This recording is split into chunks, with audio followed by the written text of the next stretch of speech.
ജാർഖണ്ഡിലൂടെയുള്ള സഞ്ചാരത്തിന്റെ 3-ാം ദിവസമാണിത്. നേതാർഹട്ട് മലനിരകളിലേക്ക് യാത്ര ചെയ്തുകൊണ്ടിരിക്കുകയാണ്. മലകയറ്റം തുടങ്ങിയിരിക്കുന്നു. ഇടയ്ക്ക് ചില ഗ്രാമങ്ങൾ പിന്നിട്ടു. ഡ്രൈവർ പ്രമോദ് സന്ധ്യയാവും മുൻപ് അവിടെ എത്തിക്കാനുള്ള വ്യഗ്രതയിലാണ്. പിന്നിൽ ഫാദർ സിജോയും ഡോക്ടർ അജിത്തുമുണ്ട്. മുൻപ് നേതാർഹട്ടിൽ പോയിട്ടുള്ളവരാണ് ഇരുവരും. ബോക്സൈറ്റ് കയറ്റിയ ധാരാളം ലോറികൾ വഴിയരികിൽ നിരന്നുകിടക്കുന്നു. ഒരു ചെക്ക് പോസ്റ്റ് ഉണ്ട് ഇവിടെ. വാഹനങ്ങൾ അവിടെ നിർത്തി രേഖകൾ കാണിക്കണം. അതൊരു ചടങ്ങ് മാത്രമേ ഉള്ളൂ.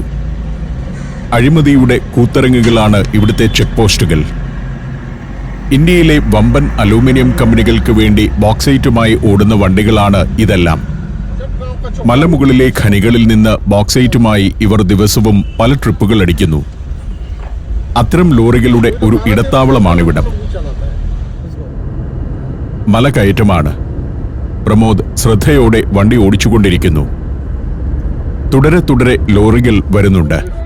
നമ്മുടെ ചില ക്വാറികളിൽ നിന്നും കരിങ്കല്ലുമായി പോകുന്ന ടിപ്പർ ലോറികൾ പോലെ. പലപ്പോഴും അതിവേഗമാണ് ലോറിയുടെ വരവ്. നമ്മൾ വളരെ ശ്രദ്ധിച്ചുകൊള്ളണം. ബോക്സൈറ്റ് വണ്ടികളുടെ ബാഹുല്യം കാരണം അപകടം പിടിച്ച ഒരു പാത കൂടിയാണിത്. നേതാർഹട്ട് മലമുകളിലെ ഒരു സ്ഥലമാണ്. നമ്മുടെ ഊട്ടി പോലൊരു സുഖവാസ കേന്ദ്രം. മലയെ ചുറ്റിപ്പോകുന്ന ചുരം റോഡ്. പോകുന്ന വഴി റോഡിന്റെ മതിലുകളിൽ പെയിന്റിങ്ങുകൾ കാണാം. ഇവിടുത്തെ ആദിവാസി കലാകാരന്മാർ വരച്ച ചിത്രങ്ങൾ. മത്സ്യവും മൃഗങ്ങളും പക്ഷികളുമെല്ലാമുണ്ട് ചിത്രങ്ങളിൽ. സഹ്യപർവ്വതം എന്ന പോലെ വൃക്ഷനിബിഡമാണ് ഈ മലനിരയും. സഹ്യനിൽ കാണുന്നത് പോലെയുള്ള മരങ്ങളും മുളവർഗ്ഗങ്ങളും തന്നെ. ഇവിടെയെല്ലാം മതിലിൽ ചിത്രപ്പണികളുണ്ട്. ഗോത്രജീവിതത്തിന്റെ നേർക്കാഴ്ച നൽകുന്ന ചിത്രങ്ങളാണ്. നേതാർഹട്ട് എന്നത് ധാരാളം ഖനികളുള്ള ഒരു മലമ്പ്രദേശമാണ്. പ്രധാനമായും ബോക്സൈറ്റ് ഖനികൾ. സമുദ്രനിരപ്പിൽ നിന്നും 1120 മീറ്ററിലേറെ ഉയരത്തിലുള്ള പ്രദേശമാണത്. കൂടാതെ ആദിവാസികളുടെ വലിയ സമരങ്ങൾ കണ്ട പ്രദേശം കൂടിയാണത്. 1992-ൽ നേതാർഹട്ടിന്റെ മുകളിൽ കുറേയേറെ സ്ഥലം ആർമിക്ക് വേണ്ടി ഒഴിപ്പിച്ചെടുത്തിരുന്നു. വലിയൊരു ഫയറിംഗ് റേഞ്ചിനു വേണ്ടിയാണ് അത്. 100,000-ഓളം ആളുകളെ ഒഴിപ്പിക്കാനായിരുന്നു പദ്ധതി. ആ കുടിയൊഴിപ്പിക്കലിനെതിരെ ഗ്രാമീണർ സംഘടിച്ചു. 245 ഗ്രാമങ്ങളിലെ ആളുകളാണ് പ്രതിഷേധവുമായി രംഗത്തിറങ്ങിയത്. തുത്തുവാപാനി എന്ന സ്ഥലത്ത് ആളുകൾ സംഘടിച്ചതും തുടർന്നുണ്ടായ സംഘർഷവുമെല്ലാം ഒരു കാലത്ത് നേതാർഹട്ട് വാർത്തകളിൽ നിറയാൻ കാരണമായിരുന്നു. ഇന്ത്യൻ ആർമിയുടെ ഫീൽഡ് ഫയറിംഗ് റേഞ്ചിനു വേണ്ടി 1471 ചതുരശ്ര കിലോമീറ്റർ പ്രദേശം ഒഴിപ്പിച്ചെടുക്കാനാണ് ഗവൺമെന്റ് പദ്ധതിയിട്ടിരുന്നത്. അനേകം ആദിവാസി കുടുംബങ്ങൾ പരമ്പരാഗതമായി വസിച്ചു വരുന്ന പ്രദേശമാണത്. ഞങ്ങൾ ഏതാണ്ട് മലമുകളിലേക്കെത്തി. മരങ്ങൾക്കിടയിലൂടെയുള്ള നിരന്ന പാത. ഇതാണ് തുത്തുവാപാനി പ്രദേശം. തത്തപ്പാനി എന്നും ഇവിടം അറിയപ്പെടുന്നുണ്ട്. പാതയോരത്ത് കുറെ കുടിലുകൾ കാണാം. വീടുകളും കടകളുമെല്ലാമുണ്ട് അതിൽ. എന്നോ ഉപേക്ഷിച്ചു പോയതുപോലുള്ള കുറെ കെട്ടിടങ്ങൾ. ചെറിയൊരു അങ്ങാടിയാണ് തുത്തുവാപാനി. ഇവിടെയാണ് 1994-ൽ 1.5 ലക്ഷത്തോളം ഗ്രാമീണർ തടിച്ചുകൂടിയത്. അവർ മനുഷ്യച്ചങ്ങല തീർത്ത് പട്ടാള വാഹനങ്ങൾ തടഞ്ഞു. ഈ പ്രദേശമാകെ മനുഷ്യസമുദ്രമായ ദിവസമായിരുന്നു അത്. ആ സംഭവത്തിന്റെ സ്മാരകമാണിത്. 1964 മുതൽ തന്നെ ഈ മലമ്പ്രദേശത്ത് ആർമിയുടെ ഫയറിംഗ് റേഞ്ച് ഉണ്ടായിരുന്നു. ആർമിയുടെ പ്രവർത്തനം ആദിവാസികളുടെ സമാധാനപൂർണമായ ജീവിതത്തെ തന്നെ തകർത്തു തുടങ്ങിയപ്പോഴാണ് അവർ പ്രതിഷേധവുമായി രംഗത്തിറങ്ങിയത്. ഇതെല്ലാം പ്രതിഷേധ ദിനങ്ങളിൽ ആദിവാസികൾ തിങ്ങിനിറഞ്ഞ ഇടങ്ങളാണ്.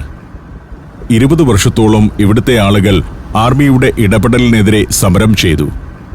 ഫയറിംഗ് റേഞ്ചിൽ നിന്നുള്ള ലക്ഷ്യം തെറ്റിയ വെടിയുണ്ടകൾ ഇവിടെ 30 പേരുടെ ജീവൻ എടുത്തിട്ടുണ്ടെന്നാണ് കണക്ക്.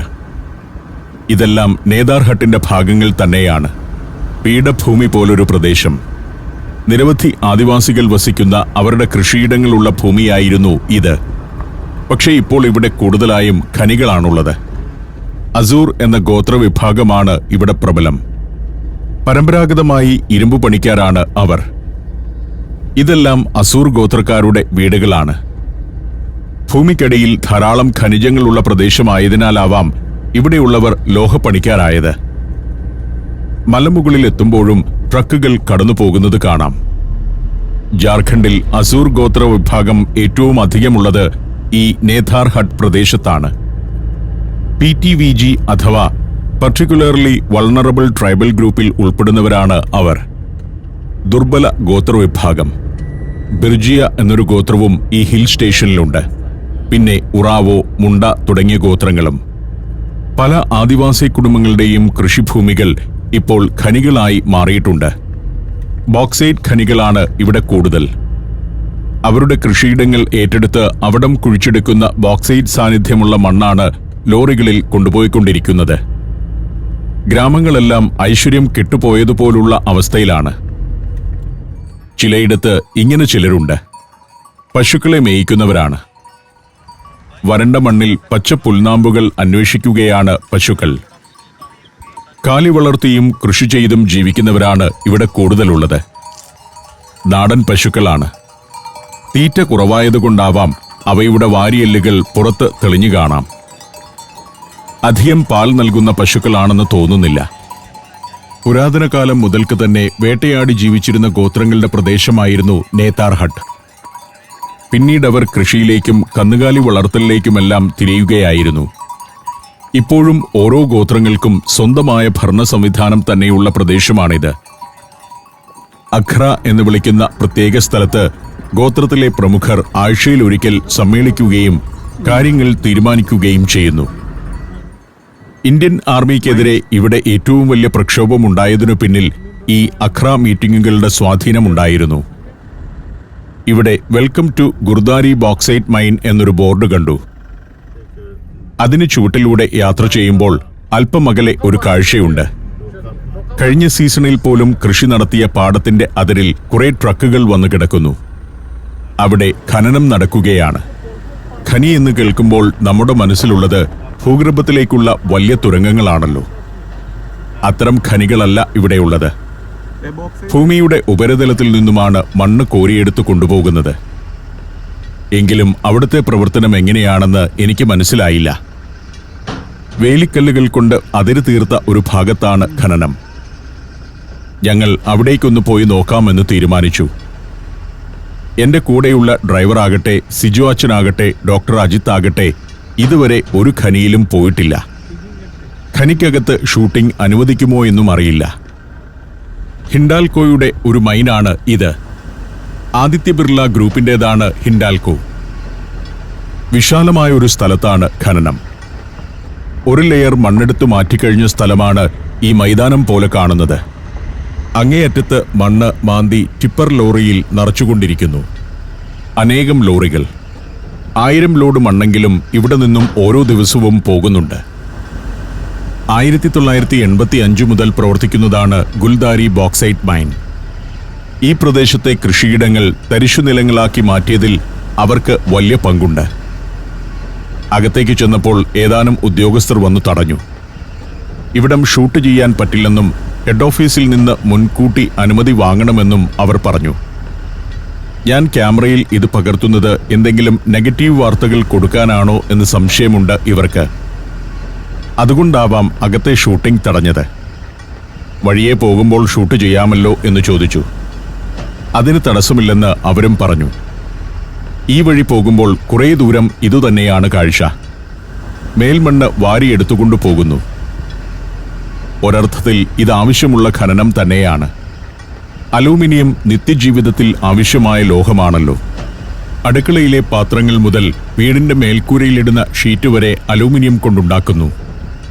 നമ്മൾ ഒരു വശത്ത് ഖനനത്തെ എതിർക്കുകയും മറുവശത്ത് ബോക്സൈറ്റിൽ നിന്നുണ്ടാക്കുന്ന ഉൽപ്പന്നങ്ങൾ ഉപയോഗിക്കുകയും ചെയ്യുന്നു. അലൂമിനിയം മാത്രമല്ല, ബോക്സൈറ്റിൽ നിന്ന് പെയിന്റും ഉണ്ടാക്കുന്നുണ്ട്. അപ്പോൾ ഖനി വേണ്ടതാണോ വേണ്ടാത്തതാണോ എന്ന ചോദ്യത്തിന് വ്യക്തമായ ഉത്തരമില്ല. നമുക്ക് ആവശ്യമുള്ളപ്പോൾ ഖനനം വേണമെന്ന് പറയും. ആവശ്യമില്ലാത്തപ്പോൾ നമ്മൾ പ്രകൃതി സ്നേഹികളാവും. ആംറ്റിപാനി എന്ന മറ്റൊരു വലിയ ബോക്സൈറ്റ് മൈനും ഈ പ്രദേശത്തുണ്ട്. കൂടാതെ ഗുബള്ള, കാജാം 1, കാജാം 2, പഖാർ തുടങ്ങി കുറേ ഖനികളും. റാഞ്ചി ജില്ലയിൽ ചോട്ടാമുറി എന്ന സ്ഥലത്ത് ഹിൻഡാൽകോയ്ക്ക് വലിയൊരു പ്രോസസ്സിംഗ് യൂണിറ്റ് ഉണ്ട്. അവിടേക്കാണ് ഈ ഖനിജങ്ങൾ കൊണ്ടുപോകുന്നത്. നമ്മുടെ നാട്ടിലൊക്കെ സാധാരണ കുഴിച്ചാൽ കിട്ടുന്ന മണ്ണ് പോലെയുണ്ട്. എന്നാൽ അതിൽ ബോക്സൈറ്റിന്റെ സാന്നിധ്യമുണ്ട്. ആദ്യം മണ്ണിൽ നിന്ന് ബോക്സൈറ്റ് വേർതിരിച്ച ശേഷം അതിൽ നിന്നും അലൂമിനിയം ശുദ്ധി ചെയ്തെടുക്കുകയാണ് ചെയ്യുക. ഈ കൃഷിയിടങ്ങളെല്ലാം സമീപകാലത്ത് തന്നെ ബോക്സൈറ്റ് ഖനികളായി മാറാനുള്ളതായിരിക്കണം. വമ്പൻ ഖനികളൊക്കെ കാണുന്നെങ്കിലും ഇവിടുത്തെ ഗ്രാമീണരുടെ ജീവിതത്തിൽ വലിയ പുരോഗതിയൊന്നും വന്നിട്ടില്ല. ചിലയിടത്ത് മണ്ണു മാറ്റിക്കഴിഞ്ഞ സ്ഥലങ്ങളും കാണാം. കുട്ടികൾ സ്കൂൾ വിട്ടുവരുന്നു. നേരം 4 മണി കഴിഞ്ഞിട്ടുണ്ട്. അന്തരീക്ഷത്തിൽ ഒരു മൂടൽ, മഞ്ഞുപോലെയുണ്ട്. തണുപ്പായി കഴിഞ്ഞു. നല്ല യൂണിഫോമൊക്കെ ധരിച്ചാണ് കുട്ടികൾ പോകുന്നത്. ട്രൈബൽ കുട്ടികൾക്ക് സർക്കാർ നൽകുന്നതായിരിക്കണം. ഇതെല്ലാം ഖനനം നടക്കുന്ന സ്ഥലങ്ങളാണ്. ചിലയിടത്ത് മണ്ണെടുത്ത് താഴ്ന്നു പോയിരിക്കുന്നു. ചിലയിടത്ത് മണ്ണു മാറ്റാനായി മാർക്ക് ചെയ്തിരിക്കുന്നു. മണ്ണെടുത്ത് താഴ്ന്നുപോയ ഒരു ഭാഗം ഇപ്പോൾ ട്രക്കുകളുടെ വിശ്രമയിടമാണ്. ഇവിടെ കുറെ ട്രക്കുകൾ നിരന്നു കിടക്കുന്നുണ്ട്. ഒരു വേ ബ്രിഡ്ജിന് സമീപ പ്രദേശമാണ്. ഹിൻഡാൽകോയുടെ തന്നെ വേയിങ് സ്റ്റേഷൻ. ഖനിയിൽ നിന്നും മണ്ണ് കയറ്റുന്ന ലോറികൾ ഇവിടുത്തെ വേ ബ്രിഡ്ജിൽ കൊണ്ടുപോയി തൂക്കമെടുക്കണം. അവിടെ നിന്നും തൂക്കവിവരം രേഖപ്പെടുത്തിയ ഒരു പേപ്പർ നൽകും. അത് പ്രോസസ്സിംഗ് യൂണിറ്റിലെത്തുമ്പോൾ കാണിക്കണം. അവർ വീണ്ടും തൂക്കി ഖനിയിൽ നിന്നെടുത്ത അയിര് നഷ്ടപ്പെട്ടിട്ടില്ലെന്ന് ഉറപ്പുവരുത്തുന്നത് അങ്ങനെയാണ്. മണ്ണ് കയറ്റുന്നതിനു മുൻപ് ലോറിയുടെ തൂക്കമെടുക്കും. തുടർന്ന് മണ്ണ് ലോറിയോടെ തൂക്കുകയും ചെയ്യും. ഇതൊക്കെ വേ ബ്രിഡ്ജിന്റെ ഭാഗങ്ങളാണ്. ഖനിജകൾ കൊണ്ടുപോകുന്ന ലോറികൾ തൂക്കം നോക്കാൻ ഇവിടെ കാത്തുകിടക്കണം. ട്രക്കുകളുടെ വലിയൊരു പ്രദേശമാണിത്. സ്കൂൾ വിട്ട് നടന്നു പോകുന്ന കുട്ടികളുടെ വലിയ സംഘങ്ങളെ പലയിടത്തും കാണാം. ടിപ്പർ ലോറികളുടെ മത്സരവും വഴിയിലുണ്ട്. എത്ര ട്രിപ്പ് ദിവസം അടിക്കുന്നു എന്നതിലാണ് ലോറിക്കാരുടെ ലാഭം. അതിനാൽ അവർ റോഡിൽ മത്സരിച്ചുകൊണ്ടേയിരിക്കും. ഒരു ലോറിക്ക് പോകാനുള്ള വഴിയേയുള്ളൂ. അതിലൂടെയാണ് മറികടന്നുള്ള മത്സരയോട്ടം. ഞങ്ങൾ യാത്ര തുടർന്നു. Germany, Poland, Bosnia and Herzegovina, Kyrgyzstan. സഞ്ചാരം വോള്യം നമ്പർ 19. ഫുൾ HD-യിലുള്ള ഈ അപൂർവ ദൃശ്യയാത്രാ വിവരണ ശേഖരം സ്വന്തമാക്കാൻ സഞ്ചാരം എന്ന് SMS ചെയ്യൂ. ഫോൺ 9995444222. സാൽ അല്ലെങ്കിൽ സക്വ എന്നറിയപ്പെടുന്ന മരങ്ങൾ ധാരാളമുള്ള ഒരു പ്രദേശത്തേക്കെത്തി.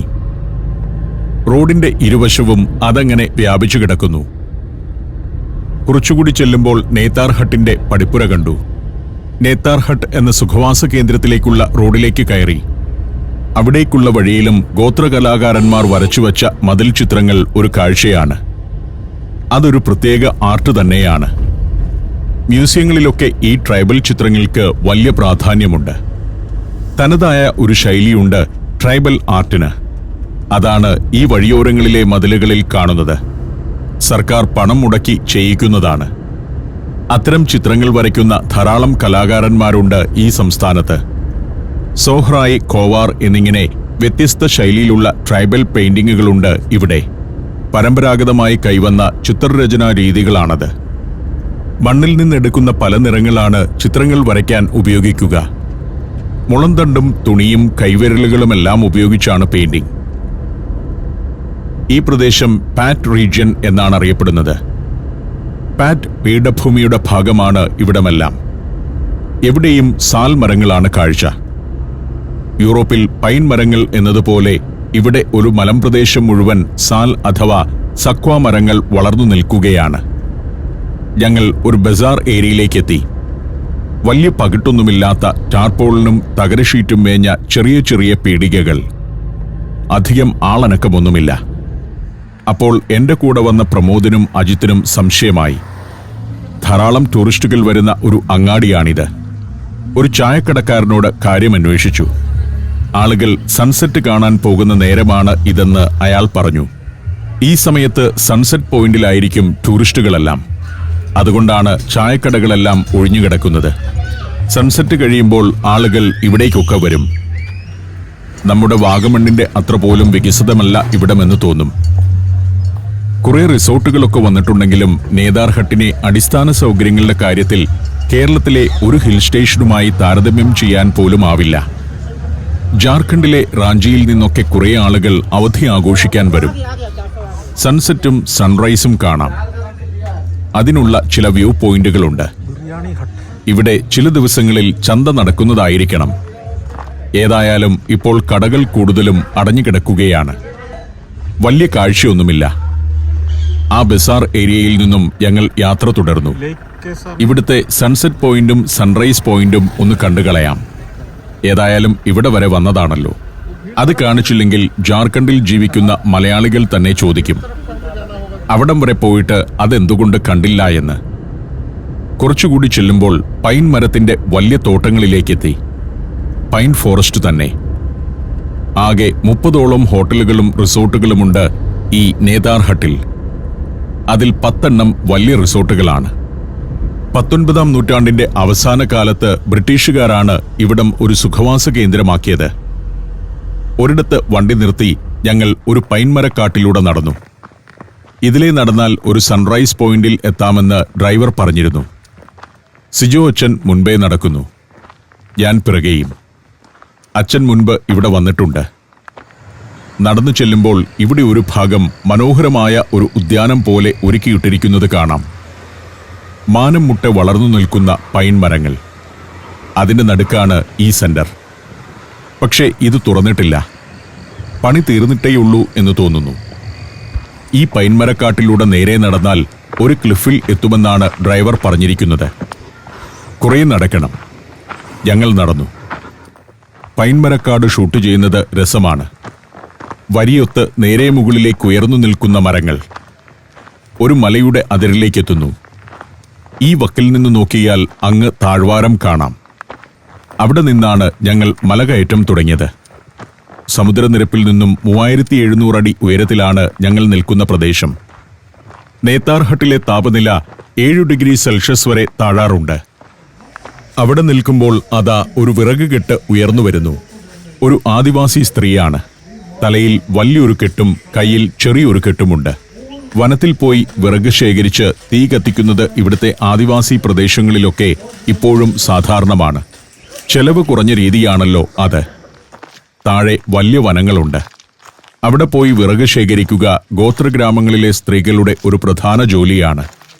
അപകടകാരികളായ വന്യമൃഗങ്ങൾ കുറവാണ്. നേതാർ ഹട്ടിനെ നല്ലൊരു ടൂറിസം ഡെസ്റ്റിനേഷനാക്കി വളർത്താനുള്ള നടപടികൾ പുരോഗമിക്കുകയാണ് ഇപ്പോൾ. അതിന്റെ ഭാഗമായാണ് ഇത്തരം പാർക്കുകളൊക്കെ വരുന്നത്. ഞങ്ങൾ അവിടെ നിന്നും തിരികെ നടന്നു. മനോഹരമായ പൈൻമരക്കാടാണ്. റാഞ്ചിയിലെ ചൂടിൽ നിന്ന് രക്ഷപ്പെടാൻ ബ്രിട്ടീഷുകാർ കണ്ടെത്തിയ ഹിൽ സ്റ്റേഷനായിരുന്നു നേതാർ ഹട്ട്. പക്ഷേ അവർ ഇവിടെ വലിയ നിർമ്മാണ പ്രവർത്തനങ്ങളൊന്നും നടത്തിയിരുന്നില്ല. വണ്ടിയിൽ കയറി വീണ്ടും യാത്ര. ഇനി സൺസെറ്റ് പോയിന്റിലേക്ക് പോകാമെന്നാണ് തീരുമാനം. ഇവിടെ വലിയ അത്ഭുതങ്ങളൊന്നുമില്ല. കുറച്ചു കാഴ്ചകളിലേക്കൊക്കെ പോകുന്നു എന്ന് മാത്രം. ഒരു ലേക്കുണ്ട് ഇവിടെ, നേതാർ ഹട്ട് തടാകം. ഞങ്ങളിപ്പോൾ കടന്നു പോകുന്നത് ഒരു ഡാമിന്റെ മുകളിൽ കൂടിയാണ്. ഒരു മൺചിറ എന്ന് പറയാം. ശാസ്ത്രീയമായ രീതിയിൽ പണിത ഡാമൊന്നുമല്ല. ഡാമിന്റെ റിസർവോയറാണ് നേതാർ ഹട്ട് തടാകം. ബ്രിട്ടീഷുകാരാണ് ഡാം പണിതത്. മലമുകളിൽ ജലലഭ്യത ഉറപ്പുവരുത്തുകയായിരുന്നു ലക്ഷ്യം. അത് പിന്നിട്ടു പോകുമ്പോൾ ട്രൈബൽ വില്ലേജുകളിലേക്കാണ് എത്തുന്നത്. മലമുകളിലെ സമതല പ്രദേശം. 2000-ൽ താഴെ മാത്രമാണ് ഇവിടെ ജനസംഖ്യ. അവരിൽ ഭൂരിഭാഗവും ആദിവാസികൾ തന്നെ. കൃഷിയും കന്നുകാലി വളർത്തലും വനവിഭവങ്ങളുടെ ശേഖരണവുമാണ് അവരുടെ ഉപജീവന മാർഗം. കുറെ പേർ ടൂറിസവുമായി ബന്ധപ്പെട്ട ജോലികൾ ചെയ്ത് ജീവിക്കുന്നു. ഇവിടെ മിലിറ്ററിയുടെ കുറെ കേന്ദ്രങ്ങളുണ്ട്. ഒരു കാലത്ത് പട്ടാളക്കാർ ആദിവാസികളിൽ പലരെയും ഉപദ്രവിച്ച കഥകൾ നേതാർ ഹട്ടിൽ നിന്നും പുറത്തു വന്നിരുന്നു. പട്ടാളക്കാർ നടത്തിയ 88 ബലാത്സംഗങ്ങളുടെ വിവരം ഇവിടുത്തെ ഒരു സാമൂഹിക സംഘടന പുറത്തുവിട്ടിട്ടുണ്ട്. കന്നുകാലികളെയും കോഴികളെയും ബലമായി പിടിച്ചുകൊണ്ടുപോകുന്ന പരിപാടികളുണ്ടായിരുന്നു അവർക്ക്. അതെല്ലാമാണ് ഇവിടെ ആദിവാസികളെ സൈന്യത്തിനെതിരാക്കിയത്. ഇവിടെ നേതാർ ഹട്ട് റെസിഡൻഷ്യൽ സ്കൂൾ എന്ന പേരിൽ വലിയൊരു നാഷണൽ സ്കൂളുണ്ട്. ഊട്ടിയിലും ഡെറാഡൂണിലുമൊക്കെ ഉള്ളതുപോലെ ഒരു നല്ല സ്കൂൾ. ഗവൺമെന്റ് സ്കൂളാണത്. ഉത്തരേന്ത്യയുടെ പല ഭാഗങ്ങളിൽ നിന്നും കുട്ടികൾ അവിടെ വന്ന് താമസിച്ച് പഠിക്കുന്നുണ്ട്. ഏതാനും വലിയ പൊതുസ്ഥാപനങ്ങളുള്ള സ്ഥലമാണ് നേതാർ ഹട്ട്. പൈൻമരങ്ങളും സാൽമരങ്ങളും യാത്രയിൽ ഇടവിട്ടുള്ള കാഴ്ചയാണ്. സൺസെറ്റ് കാണാൻ വേണ്ടിയാണ് പോകുന്നത്. അതുകൊണ്ട് പ്രമോദ് അല്പം സ്പീഡിൽ കാർ വിടുന്നു. സൂര്യൻ അസ്തമിക്കുന്നതിനു മുൻപ് എന്നെ അവിടെ എത്തിക്കണമല്ലോ. സാൽമരക്കാടുകളിലൂടെ കുറേ ദൂരം പോകാനുണ്ട്. ഈ പ്ലേറ്റോയുടെ കിഴക്കേയറ്റത്താണ് ഞങ്ങൾ നേരത്തെ പോയ സൺറൈസ് പോയിന്റ്. ഇനി പ്ലേറ്റോയുടെ പടിഞ്ഞാറേ അറ്റത്തേക്ക് പോയാലേ സൺസെറ്റ് പോയിന്റിൽ എത്താനാവൂ. അതുകൊണ്ട് പീഠഭൂമിയെ ഒന്ന് ക്രോസ് ചെയ്യുകയാണ്. കുറച്ചു ദൂരം ഓടണം. വനത്തിനുള്ളിലൂടെയുള്ള പാതയാണ്. ചെറിയ മൂടൽമഞ്ഞുള്ളതിനാൽ നേരം ഇരുട്ടിയതുപോലെയുണ്ട്. മലമുകളിലെ വ്യത്യസ്തമായ ഒരു പ്രകൃതി തന്നെയാണിത്. അതിലൂടെ ഞങ്ങൾ സഞ്ചാരം തുടർന്നു.